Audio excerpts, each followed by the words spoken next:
السلام عليكم ورحمة الله تعالى وبركاته. مرحبا بكم في قناة مطبخ أمينة. اليوم إن شاء الله نشارك معكم جوج ديال الوصفات اللي كيجيو رائعين جدا بمقادير جد بسيطة وكذلك بطريقة جديد سهلة، اللي هما السردين في الفران اللي كيجي رائع جدا بواحد الشرمولة اللي هي كتجي ولا أروع ومذاق يعني أكثر من رائع، وكذلك بطاطس في الفرن محمرة في الفرن مع واحد الشرمولة كذلك كتجي رائعة جدا، كتخليها يعني يكون المذاق ديالها روعة جدا. بقاو معايا نشوفوا المقادير وطريقة التحضير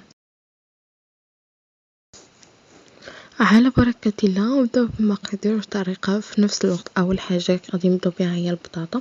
أنا هنا أخديت البطاطا سلقتها هكذا، نقيتها وغسلتها جيدا، سلقتها في الماء هكذا. ملي بدات كتطلع فيها الغلية حسبت ليها 5 ديال الدقائق، ثم طفيت عليها وصفيتها من داك الماء وخليتها حتى كتقطر جيدا، وفي نفس الوقت انها تبرد.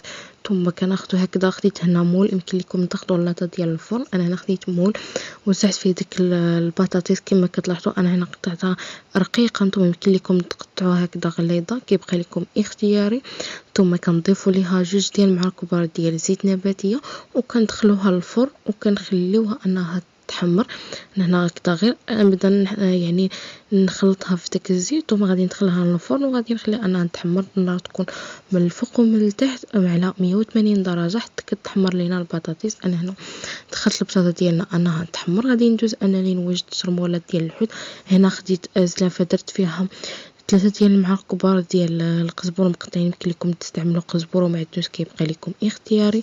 خديت 3 ديال الدروس ديال الثومه حكيتهم في الحكاكه، وخديت نص حامضه مصيره حكيتها كذلك في الحكاكه، يمكن لكم غير تقطعوها.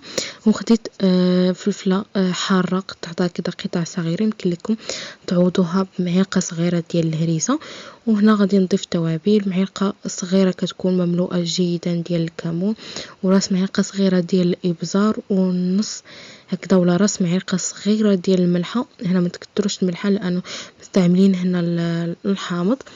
ثم كنضيفوا معلقه كذلك صغيره ديال التحميره اولا الفلفله الحلوه، وكنضيفوا هكذا 2 ديال المعالق كبار ديال الماء، وكنبداو اننا كنخلطوا هاد الشرموله هذه حتى كتخلط لنا جيدا. بالنسبه للماء يمكن لكم تعوضوه بالزيت، كيبقى لكم اختياري، ولكن من الاحسن انكم ديروا الماء. صراحه كتجي الشرموله هكذا رائعه جدا. انا هنا غادي نخلط هاد الشرموله هذه او هاد التوابل هذه جيدا حتى كتخلط لينا تماما. ثم كنحطوها هكذا جانبا، وكناخدو هكذا السردين اللي نقيناه من قبل وغسلناه جيدا وخليناه حتى يتقطر تماما من داك الماء. كنزولوا له داك الشوك طبيعه الحال، يعني كنقيوه كيولي على هذا الشكل هذا كما كتلاحظوا. كناخذوا كذلك زلافه، انا هنا درت فيها الدقيق ديال الذره، يمكن لكم تعوضوه بسميد الناعم يعني اولا الفينو، كيبقى لكم على حسب الحاجه اللي متوفره عندكم بطبيعه الحال.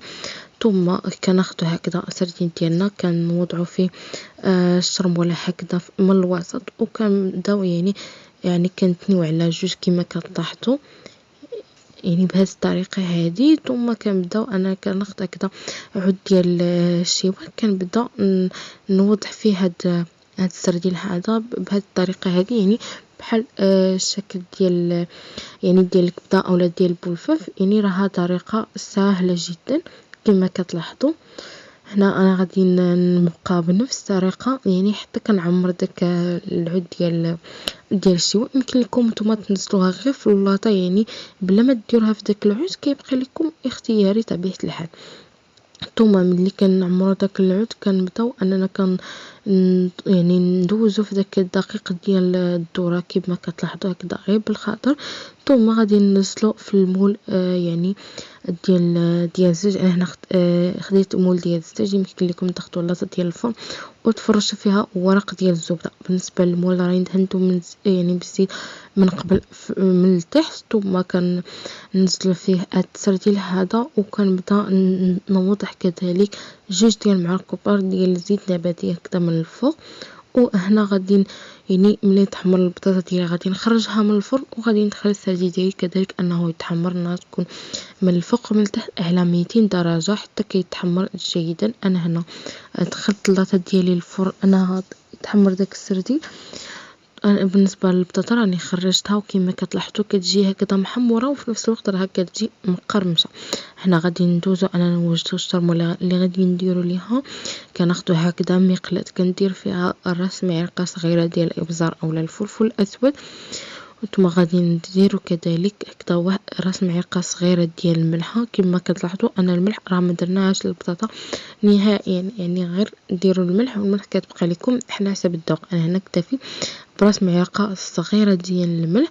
كنضيفو معلقة كبيرة ديال زيت نباتي، يمكن لكم تعوضوها بزيت الزيتون، وكنديرو معلقة كبيرة ديال القزبور اللي كيكون مقطع، ونص فلفلة حارة مقطعة، ودرس ديال الثومة اللي كيكون محكوك هكذا. في الحقيقة بالنسبة للحار يمكن لكم تعوضوه بالهريسة اولا بالفلفل الاسود اولا الابزار. كنخلطو الشرموله هذه جيدا، كنوضعوها على النار اللي كتكون مهيله مع استمراريه التحريك حتى كتبان لينا ديك الثومه، يعني وداك الربيع يعني حتى كيطيب. ثم كنزولوا المقلاة ديالنا وكنوضعوا يعني فوق من ديك الشرموله ديك البطاطا، وهنا غادي نخلطها يعني بلا ما ترجعوها لفوق النار نهائيا، فقط غير خلطوها هكذا جيدا، يعني هكذا باش انها تلبس ديك الشرموله كامله. كما كتلاحظوا انا هنا غادي نخلطها جيدا. ثم ملي كنخلطوها كنوضعوها في الطبق ديال التقديم. انا هنا غادي نبقى انني يعني نخلطها حتى كتخلط معايا تماما، يعني حتى كنلبسها ديك الشرموله تماما. ثم كنوضعوها في طبق ديال التقديم، وكنزيد انني نزين هكذا بقليل من القزبور، يعني هكذا غير كتزيين. وبالنسبه يمكن لكم تخليوها غير يعني كما هي. وكذلك بالنسبه للساتي ديالنا راه تحمر كيجي على هذا الشكل هذا، وضعته هكذا في الطبق ديال التقديم وفرش في يعني من تحت القزبر. يمكن لكم ديروا له الخس او يعني الاوراق ديال الخس، كيبقى لكم اختياري. يمكن لكم كذلك ترافقوا هاد جوج ديال الاطباق بلي سالاد، يعني اولا يعني توضعوا كذلك الطماطم اللي كتكون يعني صغيره مع يعني مع السردين، وكذلك مع الطريفات ديال الحامض والزيتون. يعني كيبقى لكم على حسب الاختيار ديالكم، يمكن لكم ترافقوها باي حاجه. اهم حاجه انها جوج ديال الاطباق صراحه كيجيو رائعين جدا وبمقادير جد بسيطه كما كتلاحظوا، يعني كما لاحظتوا معنا، وكذلك بطريقه اللي هي جد سهله. كنتمنى هاد الاطباق هادو انهم ينالوا الاعجاب ديالكم، والى عجبكم ما تنسوش انكم تشاركوها مع الاصدقاء والعائله، وكذلك انكم تدعموني باللايك وبالتعاليق، وكذلك انكم تشتركوا في القناه وتفعلوا زر الجرس باش هكذا يوصلكم بكل ما هو جديد. اذا معايا الى نقول لكم السلام عليكم، الى فيديو جديد ان شاء الله مع وصفه جديده. مع السلامه.